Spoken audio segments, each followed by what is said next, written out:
గజం భూమి కేవలం 5,500 రూపాయలతో 135 గజాల భూమి కేవలం 7 లక్షలు మాత్రమే. అధ్యక్ష కూర్చొని చెప్తాను. అధ్యక్ష మన హరీష్ రావు గారికి గంట సమయం ఇచ్చినా కానీ హరీష్ రావు గారికి గంట సమయం ఇచ్చినా కానీ సమయం సరిపోలేదని అంటున్నారు. అధ్యక్ష సార్ కూర్చో సార్ హరీష్ రావు గారికి గంట సమయం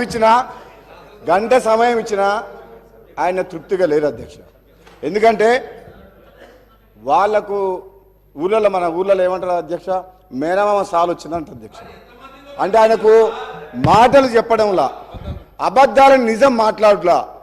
ఆ కేసీఆర్ గారు ట్రైనింగ్ మాత్రం కేసీఆర్ కుటుంబ సభ్యులకు మేనల్లునికి మాత్రం చాలా పోలికలు వచ్చినాయి అధ్యక్ష. ఇంత సమయం ఇచ్చిన తర్వాత కూడా మరి గవర్నమెంట్ని ఇట్లా మాట్లాడడం అంటే ఏంటి అధ్యక్ష ఇదంతా?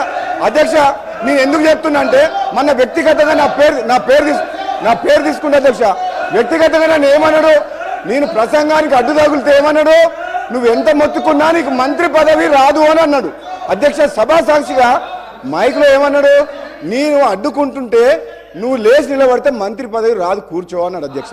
అన్నాడు.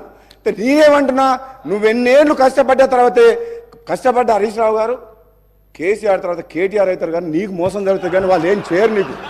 నువ్వు మాత్రం ఎంత కష్టపడ్డా నిన్ను వాళ్ళు నీకు తండ్రి కొడుకులు వాడుకుంటారు తప్పితే నీకు అక్కడ న్యాయం జరగదు. అధ్యక్ష ఒక్క నిమిషం నాకు కంప్లీట్ అయిపోతుంది. ఒక్క నిమిషం నన్ను ఒక మాట అధ్యక్ష, నాకు క్లారిఫికేషన్ ఇస్తున్నా. నాకు మంత్రి పదవి రావాలన్నా వద్దా మా ముఖ్యమంత్రి గారు మా అధిష్టానం నిర్ణయం తీసుకుంటుంది. నిన్ను మాత్రం తండ్రి కొడుకులు వాడుకున్నంత అన్నట్టు మాక్సిమం వాడుకుంటారు అధ్యక్ష. నేను చెప్తాను అధ్యక్ష. ఇంకొక